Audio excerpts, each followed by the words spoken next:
Hello everyone, welcome all of you. ये video John Osborne के famous play look back in anger से related है। इस video में हम लोग इस प्ले के मेजर कैरेक्टर्स, प्लॉट्स, कॉन्फ्लिक्ट और समरी को देखेंगे। ये वीडियो आपको हेल्प करेगा एमसीक्यू को सॉल्व करने में और लॉन्ग आंसर प्रिपेयर करने में। जॉन ऑसबॉर्न एक इंग्लिश ड्रामेटिस्ट, स्क्रीन राइटर और एक एक्टर थे जिनका जन्म 1929 में हुआ और इनका डेथ 1994 में हुआ। His works transform British theatre after world war two. जैसा कि हम लोग जानते हैं कि वर्ल्ड वार टू से पहले ब्रिटिश जो थिएटर था वो सब बंद हो गया था क्योंकि वॉर में सारे लोग इन्वॉल्व थे। जो ऑसबॉर्न का वर्क है वो ट्रांसफॉर्म किया ब्रिटिश थिएटर को, मतलब नए रूप से लाया थिएटर को, उसमें नए नए टाइप के प्ले आए। He help to make it artistically respected again, और वो फिर से ब्रिटिश थिएटर को उसके रिस्पेक्टेड प्लेस पे पहुंचाए। He saw theatre as a medium with which ordinary people could break down the class barriers.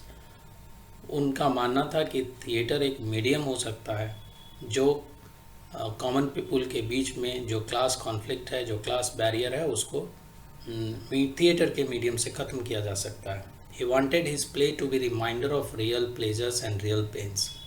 वो चाहते थे कि उनका जो प्ले है वो रिमाइंडर बने रियल प्लेजर्स और रियल पेन्स का। He did not only change the world of theatre but influence the playwright of the 20th century. वो केवल थिएटर को ही इन्फ्लुएंस नहीं किए बल्कि 20th सेंचुरी में बहुत सारे प्ले राइट हुए जिनको वो इन्फ्लुएंस किए। Osborne's look back in anger is a realist play. ये जो प्ले है लुक बैक इन एंगर जो 1956 में आया, ये एक रियलिस्टिक प्ले है। It is considered one of the first example of kitchen sink drama in theatre. Theatre में ये पहला एग्जाम्पल माना जाता है किचन सिंक ड्रामा का। किचन सिंक ड्रामा एक प्ले का ही एक टाइप का प्ले है। जैसे प्ले का बहुत सारा टाइप होता है, tragedy, comedy, sentimental, anti sentimental, comedy of manner, उसी टाइप से किचन सिंक ड्रामा भी एक जॉनर है। As we know it is by genre of kitchen sink realism. Kitchen sink realism main word हुआ और इसी ये किचन सिंक ड्रामा बनता है, किचन सिंक फिक्शन बनता है। So kitchen sink realism which was a British culture movement that developed in the late 1950s and early 1960s in English literature. Kitchen sink realism जो है एक British cultural movement था जो late 1950s में शुरू होता है और अर्ली 1960s में ख़त्म होता है। The protagonist of the kitchen sink realism or drama could be described as angry young man। जो किचन सिंक रियलिज्म है या फिक्सन है या ड्रामा है, उसमें जो सेंट्रल कैरेक्टर है, जो हीरो है, जो प्रोटागोनिस्ट है, उसको एंग्री यंग मैन के रूप में जाना जाता है।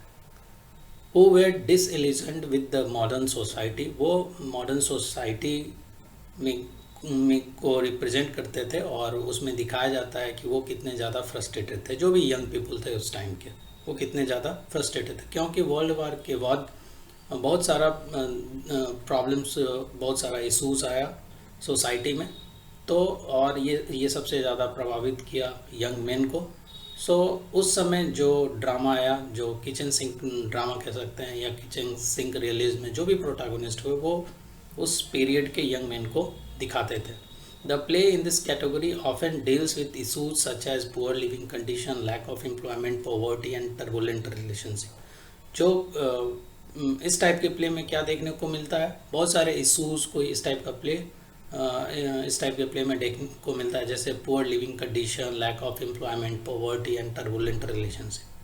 The lives of the working class people were caught between struggle of power, industry and politics। जैसा कि हम जानते हैं क्योंकि उस समय का तो वॉर पीरियड था, तो जो भी वर्किंग क्लास के लोग थे उस समय क्या था कि उनके लाइफ को कंट्रोल किया जाता था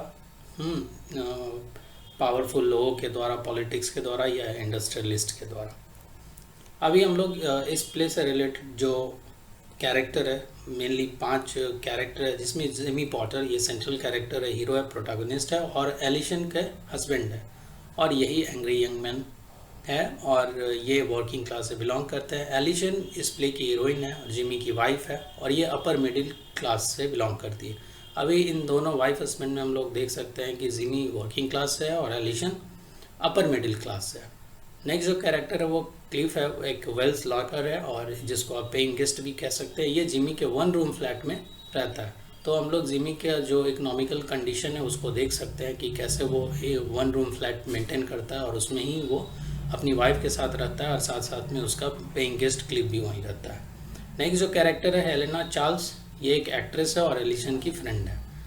जो लास्ट कैरेक्टर है इस प्ले का वो है कर्नल रेडफॉर्म, ये एलिशन के फादर हैं। अभी हम लोग इसके समरी को देखेंगे और जो इम्पॉर्टेंट टॉपिक है इस प्ले से रिलेटेड उसको देखेंगे। The play look back in anger has 3 acts. सबसे पहले तो ये जो प्ले है वो इसमें 3 एक्ट है। The play focuses on the life and marital struggle of Jimmy Potter and his wife Alison। Jimmy Porter और एलिशन दोनों वाइफ हस्बैंड है। तो ये प्ले है उनके लाइफ के बारे में और उनके शादीशुदा जो ज़िंदगी है उसके स्ट्रगल के बारे में। Jimmy Potter is a young man of 25 and the protagonist of the play. ये 25 के और इस प्ले के हीरो है। He is an intelligent and educated young man of working class. ये इंटेलिजेंट है और एजुकेटेड है और वर्किंग क्लास से बिलोंग करते हैं। Alison is the heroine of the play who belongs to the upper middle class. और वहीं एलिशन जो है वो हीरोइन है और वो अपर मिडिल क्लास से बिलोंग करती है। The other supporting characters of the play are Cliff के बारे में बता चुके हैं और so who tries to make peace between the husband and wife. जब कभी हस्बैंड वाइफ यानी जिमी पॉटर और एलिशन के बीच में किसी बात को लेकर के तू मैं होता है तो उसके बीच में क्लिफ आते हैं और वो चाहते हैं कि दोनों का रिलेशन स्मूथली चले। तो ये दोनों के बीच में पीस बनाने का काम करते हैं। हेलेना चार्ल्स जो एलिशन की फ्रेंड है और कर्नल रेडफर्न जो कि एलिशन के फादर है। The first act of the play opens with 1 room flat in a large Midland town. एक शहर है जो इस प्ले का सेटिंग है वो मिडलैंड टाउन है। तो उसमें ये जो प्ले है वो एक सिंगल रूम फ्लैट में शुरू होता है। There is a huge social inequality between Jimmy and Alison. Jimmy और एलिशन में तो सोशल इनक्वालिटी है ही क्योंकि जिमी वर्किंग क्लास है और एलिशन अपर मिडिल क्लास से है। So there 4 years of married life is not going smoothly. उनके शादी के 4 साल हो गए और ये स्मूथली चल नहीं रहा होता है। ये दोनों लव मैरिज करते हैं, ये दोनों एक ही कॉलेज में पढ़ते हैं और वहाँ उन दोनों को प्यार होता है और ये लोग फिर एलिशन अपने फैमिली के अगेंस्ट जा करके जिमी से शादी करती है। Jimmy as a angry young man is dissatisfied with his life. Jimmy पढ़ा लिखा है, एजुकेटेड है, इंटेलिजेंट है, लेकिन इसको अपने अकॉर्डिंग कोई जॉब नहीं मिलता और इसलिए वो फ्रस्ट्रेटेड है और अपने फैमिली को वो प्रॉपरली रूप से ऑपरेट नहीं कर पा रहा है। सो इस कारण से ये फ्रस्ट्रेटेड है। He is often disrespected by Alison's mother. इसको कभी कभी एलिशन की माँ काफ़ी डिसरेस्पेक्टफुली बिहेव करती थी क्योंकि ये वर्किंग क्लास से बिलोंग करता था और एलिशन की जो माँ है वो मतलब वो जो अपने से नीचे क्लास के लोग हैं उसके साथ वो बुरा बिहेव करती थी।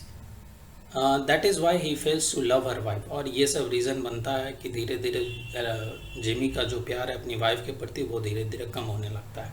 ही is disappointed to his wife.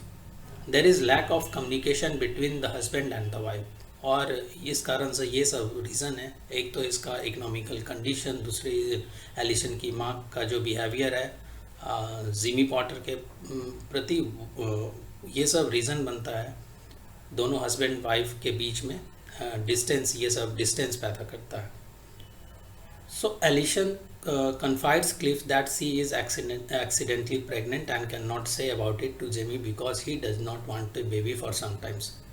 एलिशन और क्लिफ, ये क्लिफ तो वहाँ पेइंग गेस्ट के रूप में रहता है लेकिन एलिशन के साथ इसका जो रिलेशन वो काफ़ी फ्रेंडली है, बहुत कुछ शेयर करती है।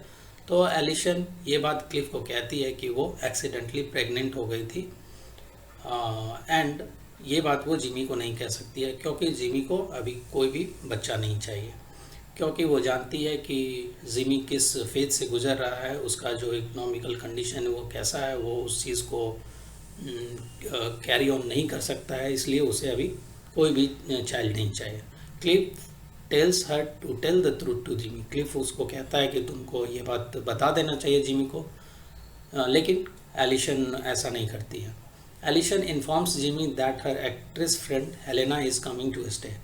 उसके बाद एलिशन जिमी को बताती है कि उसकी जो एक फ्रेंड है जो कि एक्ट्रेस है, जिसको वो जिमी भी जानता है, जिसका नाम हेलेना है, वो आ रही है वहाँ रहने के लिए।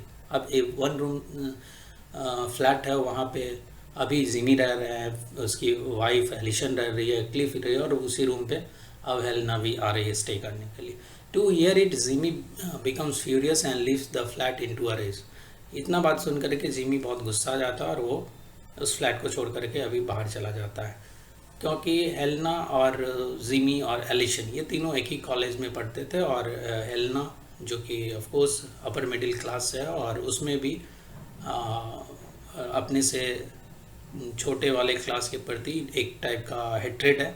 सो ये बात जिमी जानता है और उसका नाम सुनते ही वो गुस्से में आ जाता है और फ्लैट छोड़कर बाहर चला जाता है। In the second act of the play, Alison's friend Helena is upset to see the condition of her friend. Second act में हम लोग देखते हैं कि एलिशन की जो फ्रेंड है हेलेना, वो अपने फ्रेंड यानी एलिशन का जो कंडीशन है, जो पुअर कंडीशन है, उसको देख करके काफ़ी अपसेट होती है। And she learns that Alison's relationship with her husband is not well. और हेलेना को आते ही इस बात का एहसास हो जाता है कि एलिशन का जो रिलेशनशिप है उसके हस्बैंड के प्रति वो अच्छा नहीं चल रहा है। सी इज़ प्रेग्नेंट एंड अनहेल्दी। और ये भी बात पता चलता है, एलिशन बताती है कि she is pregnant. To see it she sends a telegram without informing Alison to Alison's parents to save her. और ये सब चीज़ देखने के बाद, एलिशन का जो कंडीशन है वो सब देखने के बाद, वो तुरंत एक टेलीग्राम भेजती है एलिशन के पेरेंट्स के पास, ताकि लोग उसे बचा सकें, उसके जो अनहेल्दी कंडीशन है, उसका जो प्रेगनेंसी है, उस सबसे उसको संभाल सकें। The next day Alison's father Colonel Redfern arrives to collect Alison. Next day क्या होता है, एलिशन के फादर कर्नल रेडफर्म आते हैं अपनी बेटी को ले जाने के लिए। Though he has been sent by Alison mother, वो तो उनको भेजा जाता है, एलिशन की माँ भेजती है ताकि वो अपनी बेटी को वहाँ से बुला सके। Colonel Redfern tells her daughter that Jimmy is a good guy. Colonel Redfern काफ़ी अच्छे पर्सनालिटी के व्यक्ति है और ये बताते अपनी बेटी को, एलिशन को, कि जिमी एक अच्छा लड़का है। और कर्नल रेडफर्म को सिंपैथी है जिमी के प्रति। Redfern and Alison are about to leave. अब ये दोनों जाने वाले हैं वहाँ से। Meanwhile, Helena informs Alison that she is staying for another day. इसी बीच हेलेना कहती है कि उसे अभी इस शहर में और काम है, सो ये कुछ दिन यहाँ रुकेगी। The staying of Helena surprises Alison. और ये बात सुन करके एलिशन काफ़ी सरप्राइज हो जाती है कि उसे एलिशन को ये लगता रहता है कि सब लोग वहाँ से साथ जाएंगे, लेकिन जब हेलेना ये बात कहती है कि उसे वो भी रहना है, कुछ दिनों का काम है, तो ये बात एलिशन को काफ़ी सरप्राइज करता है। Although they leave and Jimmy burst into tears after saying goodbye। और एलिशन और उसके फादर को गुड बाय करने के बाद जिमी काफ़ी रोने लगता है। Helena informs Jimmy that his wife is pregnant. और जिमी को एलिशन के प्रेगनेंसी के बारे में हेलेना बताती है। So there occurs physical blows between Helena and Jimmy. और वहाँ जा कर के दोनों में हाथापाई होता है, हेलेना और Jimmy.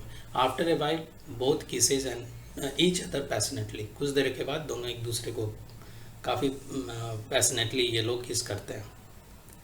In the third and final act of the play, जो थर्ड एक्ट है और जो कि इस प्ले का फाइनल एक्ट है, उसमें क्या देखने को मिलता है। So we see Helena is wearing Jimmy's shirt. उसमें देखते हैं कि वो उसी फ्लैट में जिमी का शर्ट हेलेना पहने हुई प्रेस कर रही होती है।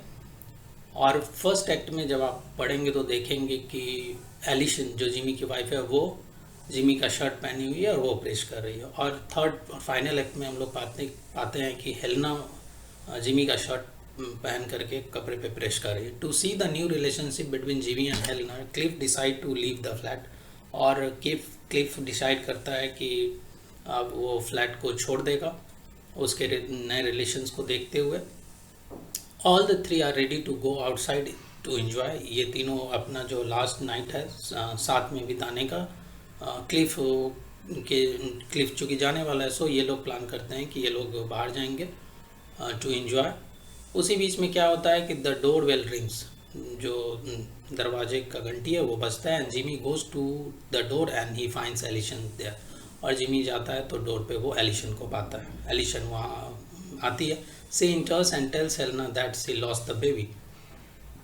वो आती है और हेलेना को कहती है कि जो उसका बेबी था वो खो चुका है, मतलब वो उसका लॉस्ट हो चुका है, उसका मिसकैरेज हो चुका है।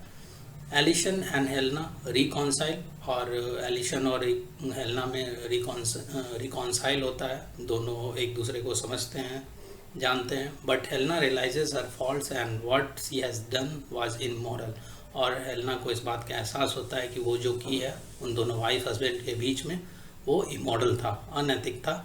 सो she in turns decide to leave the flat for Jimmy and Alison, और ये इस बात को तय करती है, हेलना इस बात पे पहुंचती है कि उसको अब ये फ्लैट छोड़ के जाना चाहिए ताकि इन दोनों वाइफ हस्बैंड को में कोई स्पेस नहीं रहे, और वो चली जाती है। The play ends with a sentimental reconciliation between Jimmy and Alison, और ये प्ले दोनों वाइफ हस्बैंड के बीच में एक सेंटिमेंटल रिकॉन्सिलेशन होने के बाद ये प्ले ख़त्म हो जाता है। So in this way the play ends. Thank you all of you.